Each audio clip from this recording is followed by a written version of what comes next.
মাসে তাহলে কত খরচ হয় আপনাদের? ধরেন একটা ব্যাচেলার একজনের। গরু গোস্ত দিয়ে আলু রান্না করেছি আজকে। ফ্রান্সের মসজিদে নামাজ পড়তে আসলাম। পেঁপের কেজি 5 ইউরো 90 সেন্টিম। আসসালামু আলাইকুম এভরিওয়ান, কেমন আছেন সবাই? আশা করি সবাই ভালো আছেন। আলহামদুলিল্লাহ আমরাও ভালো আছি। আমি এখন যাচ্ছি একটু মসজিদে, আপনাদের সাথে শেয়ার করব যতটুকু শেয়ার করা যায়। তো এখানে মসজিদে একটু রমজান মাসে ইফতার উপলক্ষে গেট টুগেদার হব, তো ওখানে নামাজ পড়বো। দেন এখানে মহিলা সবাই, তো বাংলাদেশি মসজিদ, এখানে অনেক কয়টা আছে মসজিদ বাঙালিদের। তো এটা একটু আমার বাসা থেকে দূরে, এই যে আমি এখন বাস থেকে নামলাম, দেন একটুখানি হাঁটতে হবে। তো এখানে হচ্ছে বাচ্চাদের আরবি পড়ানো হয়, ইচ্ছা করলে সব অনেকে বাচ্চাদের দেয় এখানে আরবি পড়ানোর জন্য। তো এখানে ছুটির দিন এই দেখেন চলে এসেছি, বাংলাদেশ কমিউনিটি মসজিদ উপরে লেখা। এখানে তো আসলে মসজিদ তো সেভাবে না যে বাংলাদেশের মতো ওইভাবে না, যে রুম ভাড়া করে ঘর ভাড়া করে সেটা মসজিদ বানানো হয়। তো এখানে বাচ্চাদের পড়ানো হয় ছুটির দিনে, যেদিন স্কুল বন্ধ থাকে শনি রবিবারে করে 2 সপ্তাহে 2 দিন এখানে কোরআন শিক্ষা দেওয়া হয় এবং হাফেজ করানো হয়। যারা হাফেজ শিখতে যায় তাদেরকে সেভাবে পড়ানো হয়। তো এখানে বাৎসরিক হিসেবে টাকা নেওয়া হয়, বছরে 300 ইউরোর মতো এরকম লাগে। তো এই যে দেখতে পাচ্ছেন, এটা হচ্ছে ছেলেদের দোকান প্রবেশ পথ, আর আমাদের ওই সাইডে মেয়েদের।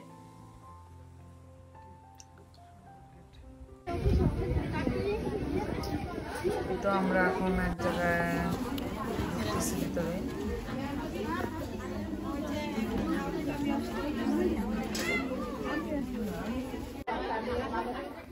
এই তো আমাদের প্রোগ্রাম শেষ হয়ে গেল। তো ইফতারের আগে শেষ করা হয়েছে, যেহেতু বাসায় সবারই কেউ না কেউ আছে, যার কারণে ইফতারের আগে শেষ করে দেওয়া হলো।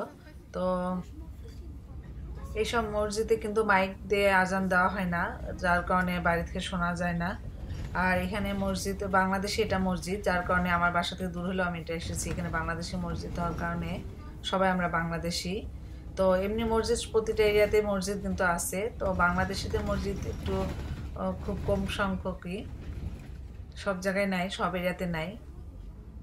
আর এখানে ঈদের নামাজ পড়ানো হয়, ঈদের নামাজও হয়।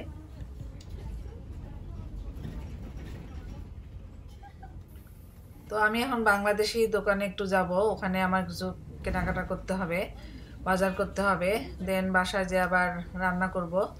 তো এনিওয়েজ ওখানে যে আপনাদের এক বাঙালি ভাইয়ের সাথে কথা বলাবো, যে আপনাদেরকে দেখাবো যে এখানে ফ্রান্সে একজন মানুষের মিনিমাম কত টাকা খরচ, ঘর ভাড়া সহ থাকা খাওয়া খরচ।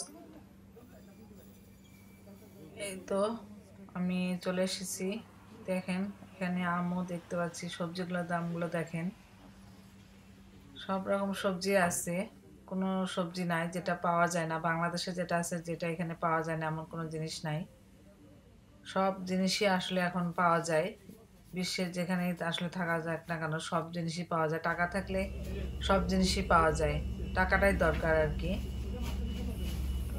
আসলে কাজের জন্য ফ্রান্স না জার্মানি সেটা, যেহেতু এখানে ফ্রান্সে কাজের মাধ্যমে 3 থেকে 3-5 বছরের আওতায় পেপারস করা যায়, সুযোগ থাকে ফ্রান্সে, সেহেতু আমার কাছে মনে হয় অনেকে দেখি ফ্রান্সে প্রেফার করে বেশি, যেহেতু এখানে কাজও পাওয়া যায় প্লাস কাজের মাধ্যমে পেপারস করা যায়, তাই ফ্রান্সে দেখি বেশিরভাগ মানুষ আসে। এটা হয়তো জার্মানিতে ওই সুযোগটা নাই।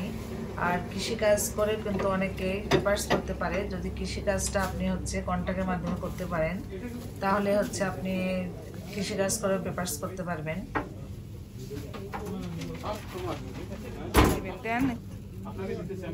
না আপনি কাটা শেষ করেন, তারপরে দেন আপনার কাজ শেষ করার মধ্যে ঘুরে আসি।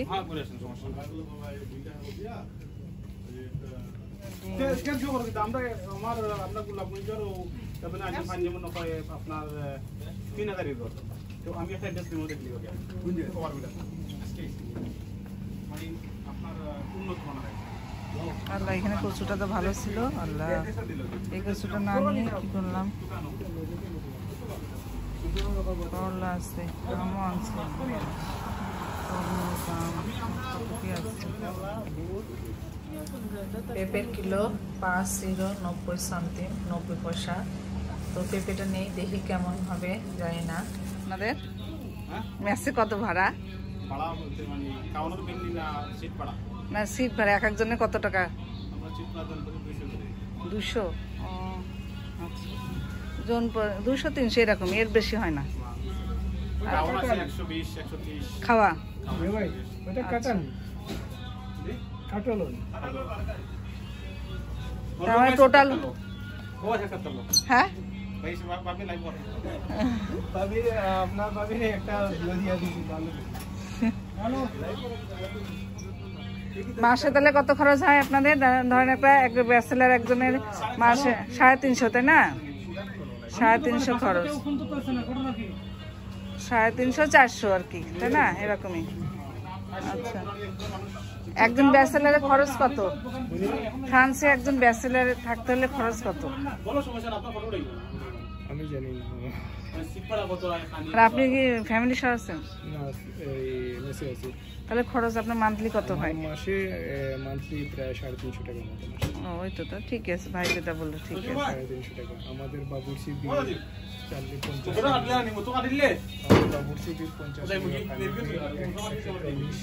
ও আচ্ছা, 140-150 সিট ভাড়া আছে 170, 400, 350 এরকম খরচ। 350 আমাদের প্রতি মাসে আসে। এটা মাস্ট। মাসে 350 টাকার মতো আসে। আসলে তাহলে দেখা যাচ্ছে একজনের এখানে একজন থাকতে হলে 350 ইউরো থেকে 300 ইউরো এরকম খরচ লাগে, অর্থাৎ বাংলাদেশের টাকায় 45,000 থেকে 50,000 টাকা আসলে মিনিমাম লাগবে। এই তো বাসায় চলে আসলাম আমি, এখন পেঁপেটা কাটতেছি, দেখি পেঁপেটা কেমন হয়। এখানকার পেঁপে, দেশের পেঁপেটা হচ্ছে বাংলাদেশের না, এখানে চাষ হয়। তো ভালোই কালারটা, পেঁপের কালারটা ভালোই। তো এই যে গরুর গোস্তটা এখন আমি রান্না করব, একবারে রান্না করে দিব, মশলা সব রকম মশলা একবারে দিয়ে আমি রান্না করব আজকে। আর আলু দিয়ে রান্না করব। তো গরুর গোস্তের মধ্যে আলু দেওয়ার আগে আমি আলুটা ভেজে নেই, লবণ হলুদ আর মরিচের গুঁড়া দিয়ে একটু ভেজে নেই। তো মাংসর মধ্যে আমি এখন সব রকম মশলা দিচ্ছি, আদা বাটা, রসুন বাটা থেকে শুরু করে মরিচের গুঁড়ো, হলুদের গুঁড়ো, দেন ধনিয়া গুঁড়া, জিরা গুঁড়া দিয়ে একবারে ঢেকে দিলাম। তো ফ্যামিলি ভিসার ক্ষেত্রে যে কথাটি অনেকে জিজ্ঞেস করেছেন যে ফ্যামিলি ভিসা আনতে কতদিন লাগে, আসলে এটা তো ডিপেন্ড করে এক একজনের ক্ষেত্রে, তবে 3 বছর তো লাগেই। এখানে অনেক সময় বাসা যে ভিজিট করতে আসে ফ্রান্সে, সেই বাসা ভিজিট করার পরেও দেখা যাচ্ছে 1 বছর সময় লাগে।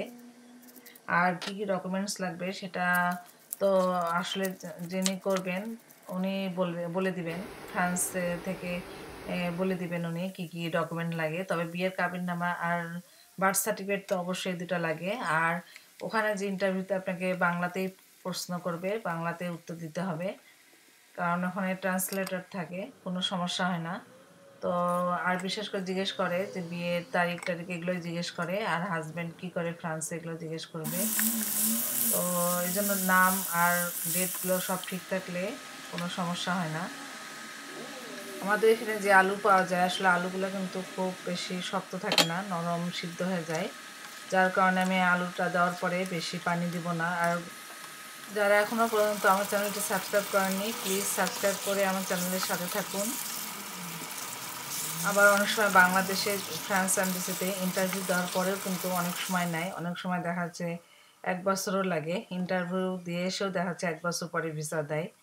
আর রিজেক্ট করলে তো 1 সপ্তাহের মধ্যে রিজেক্ট হয়, তখন আবার এখানে ফ্রান্স থেকে তখন আবার উকিল ধরতে হয়। তো আসলে অনেক প্রসেস আছে। তো অনেকে বলে ট্যুরিস্ট ভিসা এসে ফ্রান্সে কাগজ করবো কীভাবে। তো ট্যুরিস্ট ভিসা এসেও অনেক এখানে যেভাবে কাগজ করার নিয়ম সেই হিসাবেই কাগজ পেপারস করতে হয়। তো আজকের ভিডিও যদি ভালো লেগে থাকে সবাই প্লিজ শেয়ার করবেন, আর লাইক কমেন্ট করতে ভুলবেন না। সবাই ভালো থাকবেন, সুস্থ থাকবেন। আবার দেখা হচ্ছে ইনশাল্লাহ নেক্সট কোনো একটি ভিডিওতে। আল্লাহ হাফেজ।